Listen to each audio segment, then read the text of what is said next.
राहत फतेह अली खान का अवाम के नाम पैगाम, पाक फौज के एहसानात को नहीं भूलना चाहिए। राहत फतेह अली खान ने कहा कि पाक फौज ने जो कुर्बानियां दी हैं, क्या हम सिविलियन दे सकते हैं? हमें इनका शुक्रगुजार होना चाहिए। फौज का दुश्मन है।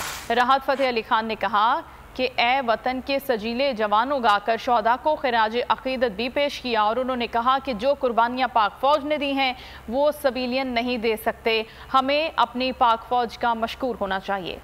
पाक फ़ौज का कभी जो एहसानात हैं उसको कभी भूलना नहीं चाहिए और हमेशा उनका साथ देना चाहिए। हमें पाकिस्तानियों, मेरे प्यारे भाइयों बहनों, हम दिलो जान से पाक आर्मी के साथ हैं और हमेशा खड़े हैं और हम सबको पाक आर्मी का जो है वो रिगार्ड करना चाहिए।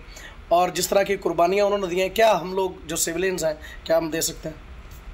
तो हमारी सरहदों की हिफाजत करने वाले ये नौजवान हैं, ये शोहदा जो हैं, क्या हम इनको भूल सकते हैं?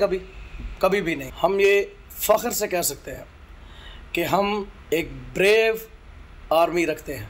हमारे फ़ौजी जो हैं वो बहादुर हैं, दिलावर हैं, पाकिस्तान के परचम को हमेशा सरबुलंद रखा है और पाक शोहदा के जो जवान हैं उनको बहुत बहुत सलाम पेश करते हैं। सब्सक्राइब करें और बेल दबाएं ताकि कोई खबर रह न जाए।